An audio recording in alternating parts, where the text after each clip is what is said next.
Tonight, I have one task for you. What is this in my hand? What are these little things? These little weird things. That's right, they're carnivorous plants. I love carnivorous plants, but I don't know anything else about carnivorous plants besides the song Suddenly Seymour. So, before you sing Suddenly Seymour, I will send you on a fact hunt to go and give me facts about carnivorous plants. Go.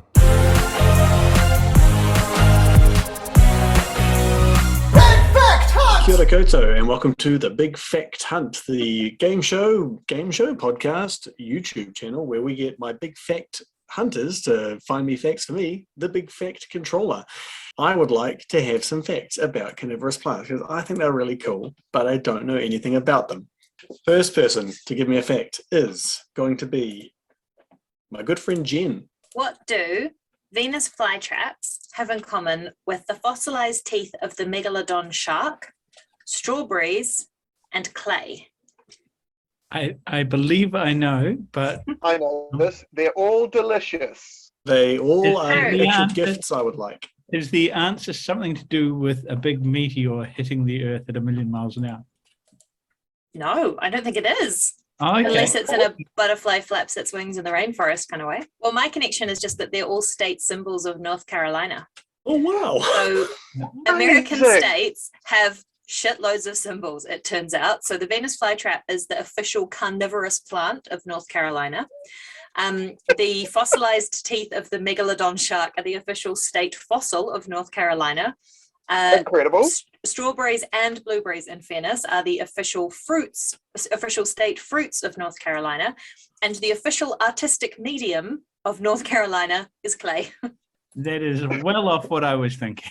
I was going to say, I wouldn't be surprised if you told me that the official state natural disaster of North Carolina was a catastrophic meteor impact.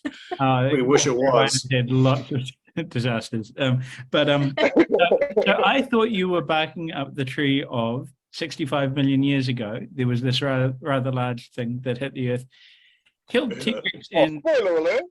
but Got up to Venus that part. flytraps came into first fossilized record is immediately after that. And so I thought when you were talking about clay and fossilized teeth and all that sort of thing.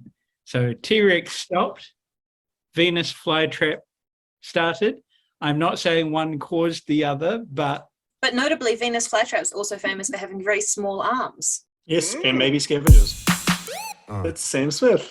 To eat a 6-foot human, a Venus flytrap would have to be 120 feet across. Venus flytraps aren't very good at catching things. They can catch about one fly a week, so you're probably better just using mortine. If a Venus flytrap that is 120 foot catches you and you're 6 foot tall, just play dead for about 12 hours. It will forget that it's got you and you can just run away. And the other thing it'll do during that time while it's trying to trap you is it'll secrete these juices that kind of pickles you. The only thing it's trying to get from you is like sodium, nitrogen, and phosphorus. That's the only thing a Venus flytrap would be trying to get I from. got heaps of that though, human. so I forgot it. yeah. So yeah, you don't need to be scared of Venus flytraps unless they are 120 foot across. Nathan Kenny. so I'm going to cheat a little now because I'm not going to talk about a real carnivorous plant. I'm going to talk about something that's called a paracarnivorous plant. And this is a plant that doesn't Eats actually... carrots. Oh, that's disabled. Oh, that's nice. So it's called the sheep-eating plant, which sounds terrifying. And having talked about the fact that you can never be caught in a Venus flytrap because men are from Mars and Venus flytraps are from Venus, both sheep, birds, monkeys, a variety of things can be trapped by these. They're called Puya chilensis. It's a terrestrial bromeliad, which are normally plants that grow up, but it's very, very spiky and it looks like a mace. So if you imagine a medieval mace that's got lots of spiky bits. Cool. And it can trap the fur of things.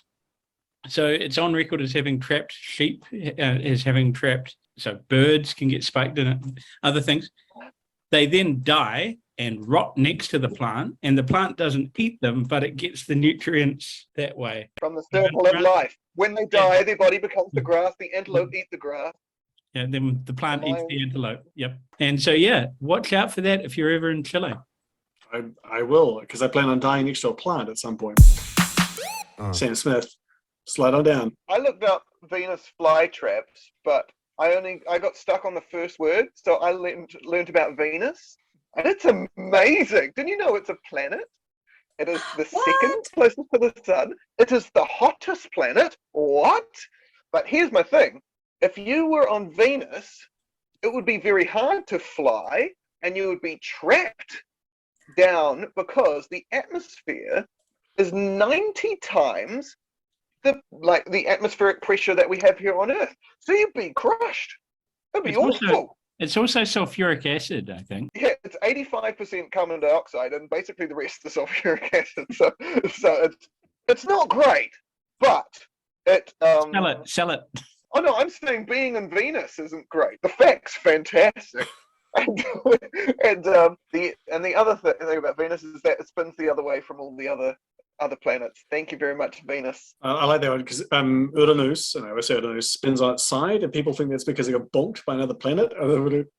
It took me so long to realize that third rock from the sun was Earth. Like, I would have been in my 20s before I figured that out, despite watching it as a child. The atmosphere in Venus wouldn't let you fly, and you would be trapped. Venus fly trap. It's very good wordplay. Definitely deserving of 1 point. Maybe not the win, but definitely a point. Nathan Kenny, can I please have a fact from you? So, again, unorthodox. So I am a vegetarian, and I am very happy to promote other things that have taken a look at a carnivorous life and gone, no, that's not for me. So I want to tell you about post-carnivorous plants now. So these are plants that in their evolutionary history did snack on the occasional insect or two, but we won't judge them for that. They've got over their 21st century recovering. They're getting over those bad choices in their past. And they're called Utriculia. They're a bladderwort, and in the bladders that they used to trap insects in, they now have thriving symbiote communities, sort of like kombucha or something like that. They live in harmony with these symbiotes, and together they eat each other. No, they don't eat each other. They produce things that they survive mutually on.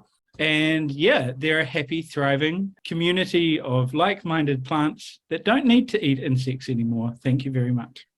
It also brings me to a very good point, Kenny, and this is a really good moment for us to remind all of our listeners to wear protection when engaging in sexual intercourse, or you too could get bladder warts. Jen Jewell, can I please have a fact from you? Absolutely, right. Just as Kenny's refusing to talk about real carnivorous plants, I would also like to talk about something that's not a real carnivorous plant. We are 6 facts in. Triffids, everyone's favorite fictional carnivorous plants. Well, possibly second favorite, but we'll get to that. So triffids are obviously from the famous 1950s sci-fi, The Day of the Triffids. They just randomly turn up and start causing havoc everywhere. They're kind of fantastic. And they walk around and then like smack people across the face, blind them, shepherd them into corners, destroy them, eat them. They're great. Everyone loves them. There is a real life triffid in Durban in South Africa. It is called Chromalena odorata, known as a triffid, but it poses no harm to humans unless you eat it because it's carcinogenic. I do love in the movie the triffids that it's like these very slow-moving plants that suddenly appear, and everyone's like, "This is weird. God, wouldn't it be bad if everyone suddenly went blind?" Oh no, everyone's gone blind. Yeah, I also love that. Like in the original, they just like wait outside people's houses. Yeah. And people come out like, doop, doop, doop, the world's been invaded by carnivorous plants. Doop, doop, doop. Oh no, what's that? Like, check out your door. Yeah. It's set in Britain. Everyone's got windows in their doors. Just look. Kenny, speak of me of her fact, please. So, how are you guys with your Lord of the Ring facts? Because I want to ask you, who is the biggest enemy in Lord of the Rings? I've never seen Lord of the Rings, so I'm going to say seeing Lord of the Rings will Sauron. help you because it's in the book. Over to. Is it going to turn out to be the Ents? Is it Ungoliant? Close. So the I'm biggest. going to guess one, Okay. and my one is going to be Sir Ian McKellen.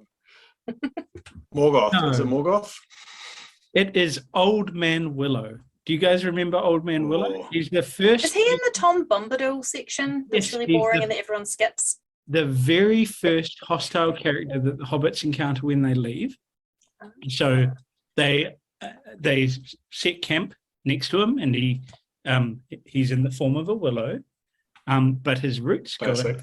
all over the forest from the hedge to the downs, which is a long, long way. And he is a personification of how nature can be evil as well. And he puts a magic spell on them, they fall asleep, he starts eating them, hobbit eating. Oh, not no. man eating. But yeah, they're saved by Tom Bombadil, which is a very confusing storyline that throws everyone really early on in the books. But he is the biggest enemy. He's bigger than Sauron. He's bigger than any orc or Ent or you name it. Ents are nice. Who said Ents? You should feel bad. That was Jen. Take a point Yeah. away from Sassy. Jen, Tom. But yeah, biggest enemy and potentially man-eating. Jen, can I have a fact, please? Good. Right, so you were talking about how your Venus flytrap, Tom, is a little bit sensitive and needs particular conditions It's to a survive. pitcher plant. It's a pitcher it's a plant. pitcher It's not a plant, Venus okay. flytrap, guys. Well, so obviously carnivorous plants require a certain, they only tend to survive in certain very specific environments. So they need a certain amount of humidity or moisture or sunshine or shade or acidic soil or dry soil or whatever. To properly care for your Venus flytrap, how much fire do you think you should apply? Oh. 0? All of it. Does it regrow from its roots and then flower? Or No, so it's not. So there are some plants I know in Australia that we're probably all more familiar with that require, the seeds require fire to germinate. But Yeah, like Venus sequoia. flytraps, again, the state flower of North Carolina, or state carnivorous plant of North Carolina, really enjoy growing in full sun in really dry soil. So they like a good bushfire, ideally an annual bushfire, but at the most kind of every 3 to 5 years for a proper burn. And what happens is the plant itself and all of its seeds are completely destroyed, but all of the Venus flytraps that are like on the edges of the burn zone just immediately send all their seeds out into the ash as soon as the fires died down. And then all these brand new Venus flytraps pop up. And if you go longer than 3 to 5 years without a good burn, they get outcompeted by all the neighboring shrubs and trees, and then the whole area goes extinct because they can't live there. Oh. So if you have too little fire, they'll die. And if you have too much fire, they'll die. I just feel like a plant that requires regular burning is probably too high maintenance for me to have as a house plant. Sam Smith. Okay, I'm just going to rabbit on about Little Shop of Horrors for a while. So, Little Shop of Horrors was originally a film in 1960, which was a very bad film. They rehearsed it for 3 days. They filmed it over 2 days, and then they had to come back and do some reshoots later on. That version of the film is terrible. They then based the musical on that, the one with Rick Moranis, and the one was like, that was actually a Broadway show and stuff. In the movie, there are 6 versions of the plant. The smallest one is 4 inches, and the biggest one is 12 feet. So don't worry, still like 10 times smaller than you'd need to be to actually eat a 6-foot human. And the movie was released the same day as Platoon, and it was directed by friend of the podcast, Frank Oz, who was Miss Piggy and Yoda. And please check out our Muppets podcast and our Star Wars podcast. The plant in Little Shop of Horrors took 60 people to maneuver it, and it had these cool rubbery lips that were, they couldn't move them fast enough to match the voice, so they had to film it all in slow motion and then speed it up later. The plant was originally going to end up being Oriole Plove Jr. or Oriole Plove II, because that was the Audrey, the love interest's character's name, and the plant is named after the love interest. And my second fact was, Audrey Jr./2, the plant, was 1/4 of the Four Tops, because the guy who provided the singing voice was Levi Stubbs, who's the baritone from the Four Tops. Yeah. So he's one top. He's one top. And we all. All right.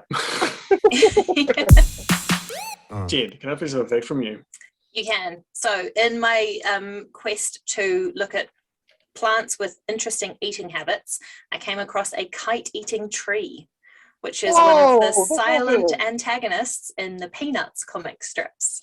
So Charles Yeah. Schultz described it as one of the 12 set pieces of the comics. And it's just, he said he was inspired by, he would fly his kite with his kids, or his memories of flying kites when he was little. And he said kites only ever last for like 2 days, but you don't remember losing all of them. So where do they go? And so he decided that it must be trees that are catching the kites and then eating them. And there is an episode of Peanuts. There's one where Charlie Brown holds onto the string of his kite in the tree for 8 days and then has to go inside when it starts raining.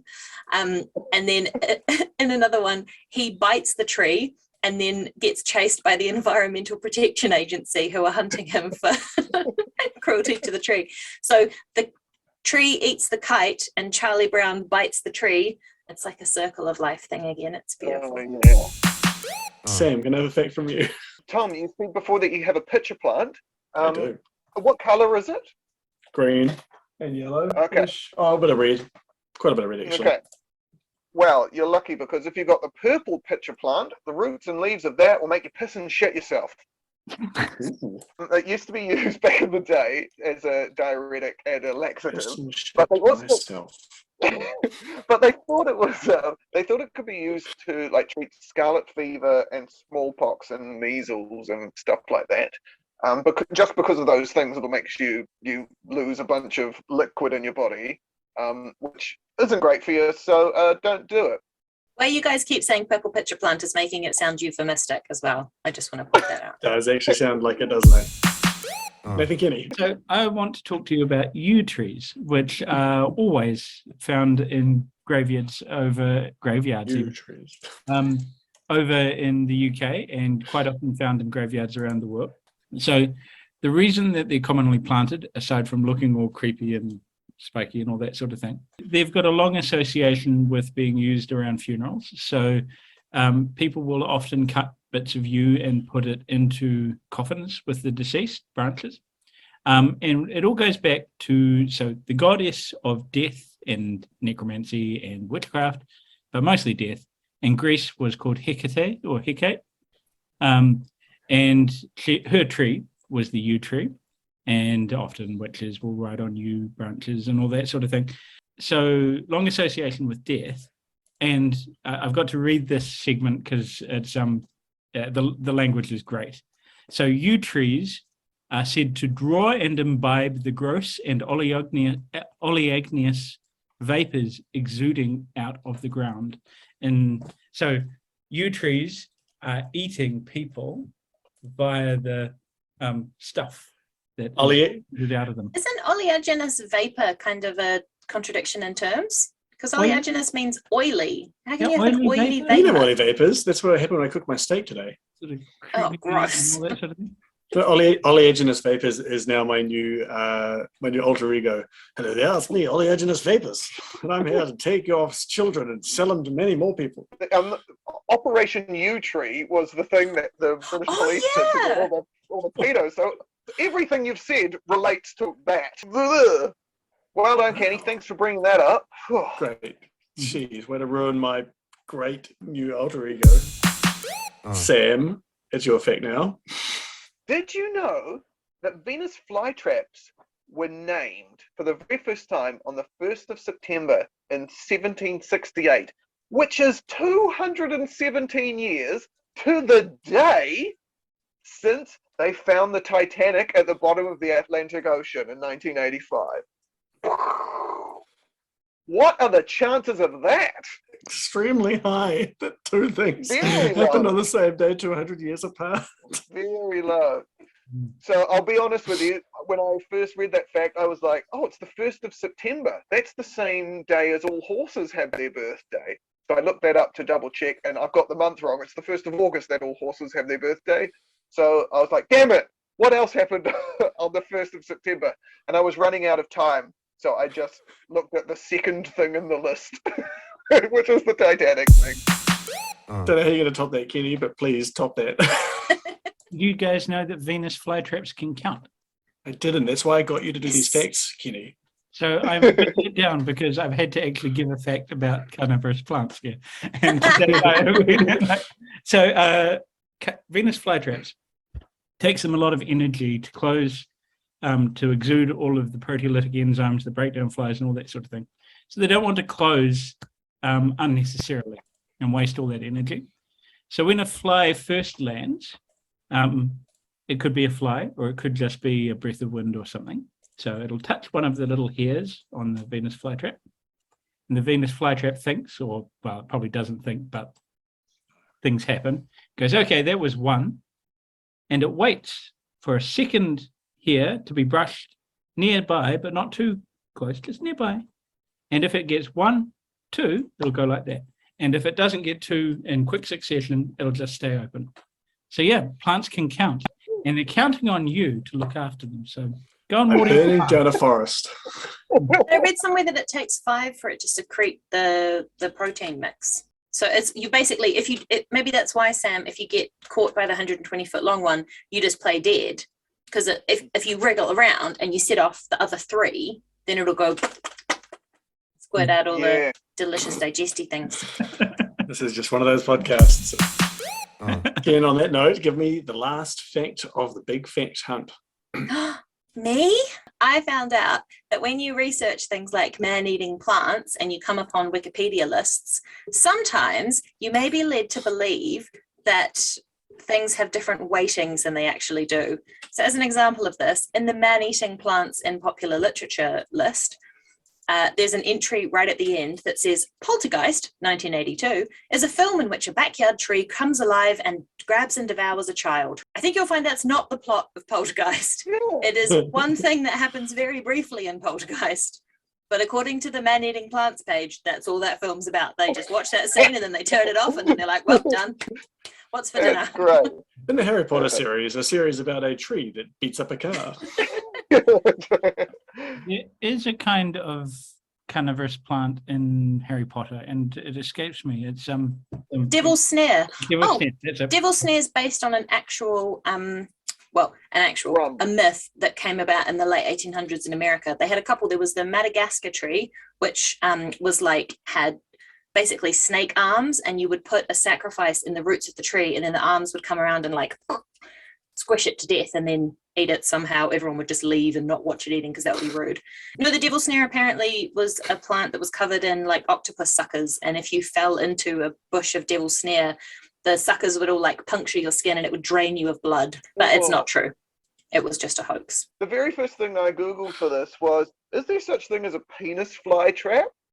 And the only thing I found was some people on one of those ask questions websites just being like, hey, don't worry. If your penis does get sorted in a penis fly trap, they're very small. Just pull it back out again. You'll be fine. So, rest of everyone, you're going to be okay. Well, thank you all so much for your facts. This was great. I appreciate that we went a little bit off kind of task with the pre and post, and that's fine. I think that's okay. But I think the standout fact for me, right at the start, Jen, you took us on a massive journey that the Venus flytrap is the carnivorous plant of North Carolina. Official state carnivorous plant. What happened there? What an amazing rope-a-dope you got us on there. You absolutely fooled Kenny. You didn't fool me, but you got Kenny pretty good. You got him so good. You got him so good. What a rube. I'd just like to say, I don't come from no black lagoon. I'm from past the stars and beyond the moon. You can keep the thing, keep the creature. They don't mean shit. Thank you. That's my performance of Mean Green Mother from outer space. Don't be fooled by the rocks that she's got. She's still Jenny from the blog. But that's the end of the Big Fact Hunt. So thank you all very much for joining us. If you liked anything that each of us individually said, follow us on our social media pipes. If you liked us what we collectively said, feel free to pop a comment, share us with your friends, put your favorite carnivorous plant, maybe just send us pictures of good carnivorous plants. Maybe find the penis flytrap and send it to Sam. He'd love it. But we will see you all next week where Jen is going to tell us to find something. See you later. Don't promise things we can't deliver, Tom.